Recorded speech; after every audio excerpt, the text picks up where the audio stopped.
Hello दोस्तों, स्वागत है आपका आपके अपने यूट्यूब चैनल एजुपुर में। तो आज मैं बीए सेकेंड ईयर के स्टूडेंट्स के लिए सोशियोलॉजी सब्जेक्ट्स की वीडियो लेकर आई हूँ। तो ये सेकेंड पेपर की चैप्टर 1 की वीडियो है। चैप्टर का नाम है सामाजिक विघटन। दोस्तों, सामाजिक विघटन से रिलेटेड वीडियो ऑलरेडी चैनल पे अपलोडेड है, जो आप लोगों ने काफ़ी पसंद की थी। तो लिंक डिस्क्रिप्शन में मैं डाल दूँगी, आप लोग वो वीडियो भी चेकआउट कर सकते हैं। फिलहाल आज की वीडियो को स्टार्ट करते हैं। सामाजिक विघटन के लक्षण के बारे में, यानी वो कौन से लक्षण हैं जिनके द्वारा पता चलता है कि समाज विघटित हो रहा है। तो पहला कारण है स्थिति तथा भूमिका की अनिश्चितता। तो समाज में कभी कभी ऐसी स्थिति उत्पन्न हो जाती है जब ज़्यादातर व्यक्ति की स्थिति और भूमिका के बीच असंतुलन की दशा उत्पन्न हो जाती है। तो व्यक्ति यदि परंपरागत आदर्शों और नियमों के अनुसार अपनी भूमिका का निर्वाह करे तो उन्हें सनातनी और पिछड़ा हुआ कहा जाने लगता है, जबकि नए मूल्यों से अनुकूलन करने वाला स्वयं उनके लिए कठिन होता है। तो यह स्थिति जीवन को बहुत अनिश्चित बना देती है। अगर उदाहरण के लिए हम देखें तो हमारे समाज में आज बहुत से शिक्षित स्त्रियां आजीविका कमाना अच्छा समझती हैं, पुरुष एकाकी परिवार व्यवस्था के पक्ष में होते जा रहे हैं तथा युवा सदस्य परिवार में अधिकाधिक अधिकारों की मांग करने लगे हैं। तो हमारे परंपरागत आदर्श नियम इन परिवर्तनों का विरोध करते हैं, जो हमारे बड़े बुजुर्ग होते हैं।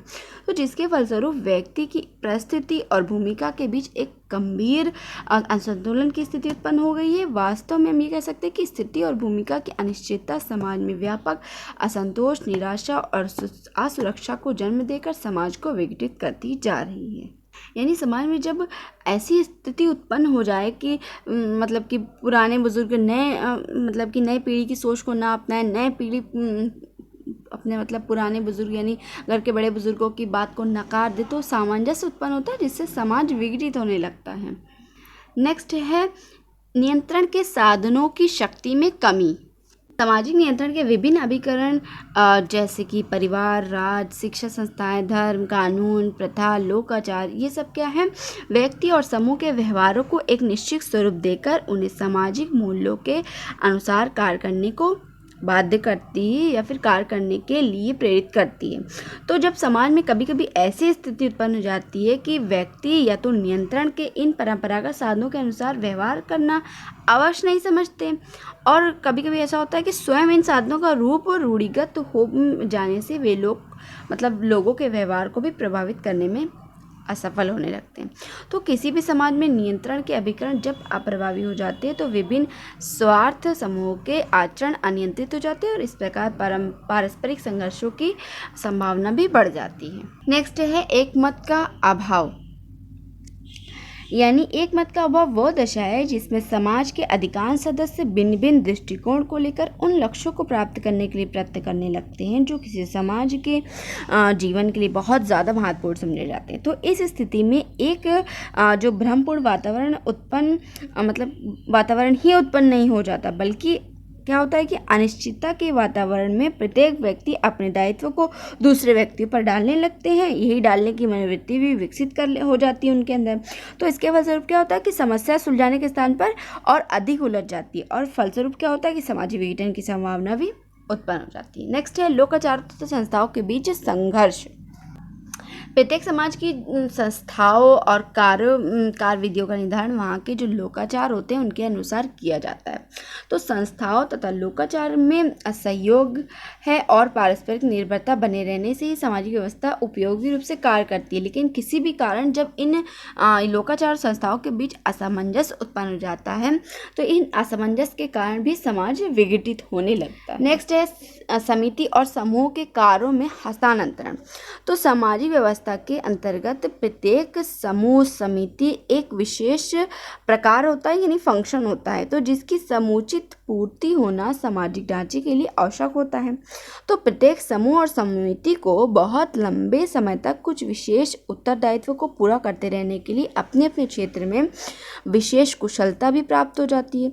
यदि किसी विशेष अवधि में एक ऐसी दशा उत्पन्न हो जाए जिसमें विभिन्न समितियां और समूह के कार्यों का हस्तांतरण नए समूह के होने लगे तो इससे समाज में तनाव और संघर्ष की संभावना बढ़ जाती है, जिससे समाज विघटित होने की संभावना भी बढ़ जाती है।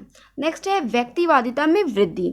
तो व्यक्तिवादी विचारों में अधिक वृद्धि होना सामाजिक विघटन का एक स्पष्ट लक्षण है, यानी व्यक्ति खुद के बारे में सोचने लगता है। व्यक्तिवादिता में वृद्धि होने से क्या होता है कि अधिकांश व्यक्ति समूह कल्याण के बारे में नहीं, बल्कि समूह कल्याण को तो महत्व ही नहीं देते, बल्कि निजी स्वार्थ को पूरा करना अधिक महत्वपूर्ण समझने लगते हैं। तो धीरे धीरे क्या होता है कि इससे अनियंत्रण प्रतिस्पर्धा को भी प्रोत्साहन मिलता है, यानी कॉम्पिटिशन ज़्यादा बढ़ जाता है। तो जिसके फलस्वरूप क्या होता है कि लक्ष्य की प्राप्ति के लिए अनुचित और अनैतिक साधनों का भी उपयोग करने लगते हैं। कभी कभी ऐसा होता है ना कि कोई अपने लक्ष्य को नहीं प्राप्त कर पा रहा है तो सीधे रास्ते की बजाय गलत रास्ता अपना लेता है। तो इस प्रकार क्या होता है कि व्यक्तिवादिता की सेल्फिशनेस की ये प्रक्रिया भी समाज को विघटित करने में बहुत महत्वपूर्ण भूमिका निभाती है। नेक्स्ट है सामाजिक परिवर्तन की तीव्रता।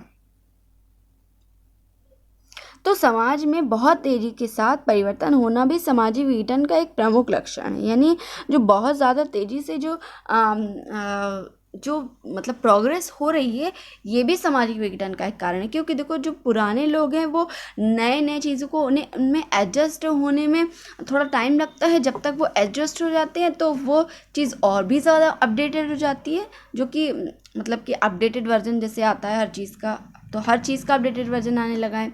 तो क्या है कि जब हमारे घर के बुजुर्ग वगैरह जब उसे एक्सेप्ट करने लगते हैं धीरे धीरे, तो उसमें और अपडेट आ जाता है, तो इससे और ज़्यादा असमंजस की स्थिति उत्पन्न होती है। तो परिवर्तन की गति बहुत ज़्यादा तेज होने की दशा में भी अधिकांश व्यक्ति बदलती हुई दशाओं को जल्दी अनुकूलन नहीं कर पाते। बहुत लोग तो एक्सेप्ट भी नहीं कर पाते। तो उनकी स्थिति और भूमिका के बीच जो असंतुलन उत्पन्न होता है, इससे समूह का जीवन भी अनियंत्रित होने लगता है और समाज विघटित होने की ओर ज़्यादा अग्रसर हो जाता है। अब बात करते हैं सामाजिक विघटन के कारक के बारे में, यानी वो कौन से कारण। अभी तक तो हमने लक्षण के बारे में बात की थी कि ये लक्षण प्रदर्शित करते हैं कि समाज कि संभावित रूप से विघटित हो रहा है। अब बात करते हैं कि वे कौन से कारक हैं जो समाज को विघटित करने में अहम भूमिका अदा करते हैं। तो देखिए, सामाजिक विघटन के प्रमुख 2 कारण होते हैं। पहला सामाजिक कारण और दूसरा आर्थिक कारण। यानी समाज में भिन्न भिन्न प्रकार की स्थिति परिस्थिति उत्पन्न होती है जो समाज को विघटित करने में अहम भूमिका निभाते हैं। इसके विपरीत कुछ आर्थिक कारक भी होते हैं जो समाज में अपराध को, जुर्म को बढ़ावा देते हैं। तो आज हम इन दोनों के बारे में डिटेल से बात करेंगे। सबसे पहले बात करते हैं सामाजिक विघटन की। तो सामाजिक विघटन का सबसे पहला कारक है सामाजिक मनोवृत्तियाँ। कि सामाजिक धारणाओं एवं मनोवृत्तियों का बदलना या फिर बदलता स्वरूप भी सामाजिक विघटन का कारण माना जाता है। यानी सामाजिक मनोवृत्तियाँ कार्य करने की प्रवृत्तियाँ होती हैं। सामाजिक मनोवृत्ति व्यक्तिक चेतना की वो प्रक्रिया जो समाज में व्यक्ति की वास्तविक और संभव क्रियाओं को निश्चित करती है। यानी जब व्यक्ति की मनोस्थिति बदल जाती है तो ये समाज के में विभिन्न, जब व्यक्ति अंदर से ही नहीं ठीक होगा, इसके अंदर बदले की भावना जागती रहेगी, तो अपराध को ये सब क्या बढ़ावा देते हैं और यही मनोवृत्तियाँ भी अपराध का कारण बनती है। नेक्स्ट है सामाजिक परिवर्तन। तो सामाजिक विघटन का एक प्रमुख कारण सामाजिक जो मानव संबंध होते हैं उन संबंधों में तीव्र गति से परिवर्तन भी है। तो हमारे टेक्नोलॉजिकल कि मॉडर्न ज़माने में परिवर्तन के फलस्वरूप समाज में परिवर्तन आता है। यानी विभिन्न प्रकार की जैसे टेक्नोलॉजी आती है, इससे भी कि परिवर्तन आता है। तो बहुत से लोग इससे कंपैटिबिलिटी कर लेते हैं, बहुत जल्दी एक्सेप्ट कर लेते हैं, बहुत लोगों को बहुत टाइम लगता है, बहुत लोग बिल्कुल नहीं कर पाते। तो ये सोशल चेंज भी अपराध को बढ़ावा देता है। नेक्स्ट है सामाजिक संकट।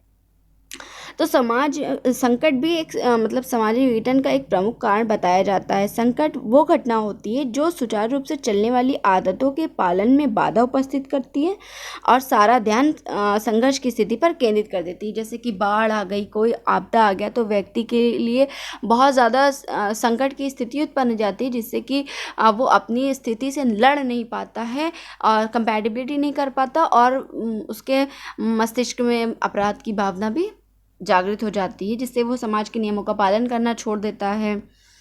अब देखिए, सामाजिक विघटन संकट के 2 प्रकार होते हैं। एक आकस्मिक और दूसरा संचयी। तो आकस्मिक संकट वे संकट होते हैं जो अचानक ही समाज पर टूट पड़ते हैं, जिनका पता नहीं चलता। जैसे अचानक भूकंप आ गया, अचानक बाढ़ आ गई, जिनकी आशा नहीं होती है। बाढ़ की तो फिर भी आशा होती है, भूकंप की तो आशा नहीं होती। तो इन संकटों का सामना करने के लिए व्यक्ति तत्पर नहीं होता, इसलिए संपूर्ण समाज में अचानक ही अव्यवस्था बढ़ जाती है। यदि संचयी संकट की बात करें तो संचयी संकट से तात्पर्य उस संकट से कि एक जो अकस्मात ना होकर धीरे धीरे आता है। यानी अब घर का राशन खत्म होने वाला है, तो ये हमें मालूम है कि हाँ खत्म होने की कगार पे है। तो इस संबंध में हम ये कह सकते हैं कि एक संचयी संकट वह संकट है जो धीरे धीरे काफ़ी समय तक घटनाओं के साझे रूप में बदलता है और सामाजिक विघटन को बढ़ावा देता है।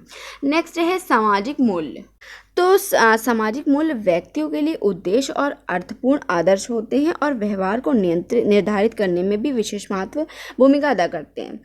तो सामाजिक मूल्य वे सामाजिक वस्तुएं होती हैं जो हमारे लिए कुछ अर्थ रखती हैं और जिन्हें हम जीवन की योजना के लिए महत्वपूर्ण समझते हैं। जब व्यक्ति इन सामाजिक मूल्यों का कर्तव्य को पालन करना छोड़ देता है तो सामाजिक विघटन की स्थिति उत्पन्न होती है। नेक्स्ट है युद्ध। तो युद्ध भी सामाजिक विघटन का एक बहुत ही अहम और बहुत ही बड़ा कारण है। युद्ध के कारण समाज के आर्थिक, सामाजिक, राजनीतिक, विभिन्न सांस्कृतिक क्षेत्रों में क्या होता है, तीव्र गति से परिवर्तन होता है, अव्यवस्था आ जाती है, वस्तुओं की कीमत भी बढ़ जाती है, लोगों के रहने सहने का स्तर गिर जाता है, मूल्य वृद्धि के कारण माता बच्चे भी नौकरी करने लगते हैं। तो समाज में तीव्र गति से इस परिवर्तन के कारण भी सामाजिक विघटन उत्पन्न होता है। नेक्स्ट है सामाजिक संरचना में तीव्र परिवर्तन।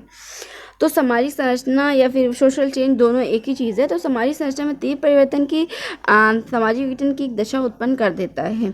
तो संरचनात्मक परिवर्तन के कारण व्यक्ति अपनी परिस्थितियों के अनुसार अपनी भूमिकाओं को निष्पादित नहीं कर पाता। बहुत लोगों का अपना घर है, आलीशान से आलीशान बंगले बनवा रहे हैं, बहुत लोग तो झोपड़ी में भी रहते हैं। तो ये सब परिस्थिति क्या होती है, सब सामाजिक संरचना में जो तीव्र परिवर्तन होता है ये भी सामाजिक विघटन को बढ़ावा देता है। आशा करती हूँ आप लोग को यहाँ तक समझ में आया होगा। अब बात करते हैं आर्थिक कारक के बारे में, यानी वे कौन से आर्थिक कारक है जो सामाजिक विघटन में बहुत ही अहम भूमिका निभाते हैं। पहला, औद्योगिकरण और नगरीकरण। औद्योगिकरण तथा नगरीकरण जहाँ पर एक तरफ आर्थिक विकास और समृद्धि में सहायक होते हैं, वहीं पर इन्हें सामाजिक विघटन के लिए भी उत्तरदायित्व बनाया जाता है, क्योंकि ज़्यादातर लोग शहर को छोड़ के गाँव में आने लगते हैं। नई नई technology, AC, fridge, washing machine, इन सबका उपयोग करते हैं और जो लोग इसे अफोर्ड नहीं कर पाते हैं उनके लिए बहुत ही ज़्यादा समस्या, मतलब कि बहुत ही ज़्यादा अलग ही सिचुएशन होती है। तो ये सब भी ये सब आर्थिक कारण के वजह से ही होता है। तो ये भी सामाजिक विघटन को बढ़ावा देते हैं। नेक्स्ट है व्यापार अपकश या अवनति। तो व्यापार अपकश भी सामाजिक विघटन को बढ़ावा देता है। व्यापार अपकश से जो आर्थिक चक्र में अनिश्चितता आ जाती है और क्या होता है कि तीव्र गति से उतार चढ़ाव आने लगता है और यही अपकश और मतलब उन्नति और अवनति आर्थिक स्थिति उत्पन्न करती है और सामाजिक विघटन की स्थिति उत्पन्न हो जाती है। नेक्स्ट है बेकारी। बेकारी आधुनिक युग में सामाजिक विघटन का सबसे महत्वपूर्ण कारण कही जाती है। आज भारत ही नहीं वरन सभी अविकसित और कुछ विकसित देशों में बेकारी की समस्या बढ़ती जा रही है। कुछ लोग मौसमी बेरोजगार होते हैं, मतलब कुछ लोग सिर्फ सीजनिंग मतलब काम करते हैं, जैसे कि किसी का फ्रिज का काम है तो केवल गर्मियों में चलता है, सर्दियों में बंद। कुछ लोग का कूलर और बक्से वगैरह काम है तो उनका काम गर्मियों में चलता है, मतलब कि सर्दी जैसे ही समाप्त होती है उनका काम स्टार्ट हो जाता है। कुछ लोगों का शादियों का मतलब कि काम होता है, होटल्स वगैरह का, अरेंजमेंट्स का, तो जैसे जैसे लगन चलती है, शादी स्टार्ट होती है, उनका वैसे काम होता है। और कुछ लोग तो सऊदी में रहते हैं, तो जब वो इंडिया आते हैं 3 महीने के लिए, तो 3 महीने के लिए तो वो बेकार होते हैं। तो इसलिए ये बेकारी भी विभिन्न प्रकार के अपराध को बढ़ावा देती है। जब इंसान कमाएगा नहीं तो क्या खाएगा। तो जब आर्थिक अव्यवस्था आती है तो विभिन्न प्रकार के ख्याल, कहते हैं ना कि खाली दिमाग शैतान का घर होता है। तो इस वजह से जब व्यक्ति खाली बैठता है, उसे विभिन्न प्रकार की अपनी जो ज़रूरतें होती है इसे पूरी करने में समस्या आती है, तब वो अपराध की ओर अग्रसर होता है। करते हैं गतिशीलता के बारे में। तो आधुनिक युग में यातायात के साधनों के विकास और औद्योगिकरण यानी टेक्नोलॉजी के बढ़ने के फलस्वरूप क्या हो रहा है कि व्यक्ति अपने घर से बाहर रहकर जीविकोपार्जन करना पड़ता है। इसके कारण व्यक्ति परिवार से अधिक समय के लिए बाहर जा रहता है, जिसमें उसमें लगाव की प्रवृत्तियाँ भी बढ़ जाती है और सामाजिक विघटन होने लगता है। अलगाव हमेशा व्यक्ति को गलत दिशा में ले जाता है। नेक्स्ट है श्रम समस्याएं। तो आधुनिक समाज में श्रम की समस्या भी सामाजिक विघटन का कारण कही जाती है। श्रमिक क्षेत्रों में अशांति, कम श्रम का होना, कम श्रमिक मिलना, सामाजिक सुरक्षा का अभाव होना, श्रम कल्याण की कमी होना, श्रमिक आवास समस्या, वर्ग संघर्ष, ये सब समस्या सामाजिक विघटन को प्रोत्साहन देती हैं। नेक्स्ट है धन का असमान वितरण। तो धन का अत्यधिक असमान वितरण वर्ग संघर्ष तथा सामाजिक विघटन का एक प्रमुख कारण है। आधुनिक युग में धन का असमान वितरण वर्ग संघर्ष और सामाजिक क्रांति उत्पन्न कर देता है, जिससे समाज में अव्यवस्था आती है और सामाजिक विघटन की ओर समाज प्रसारित होता है।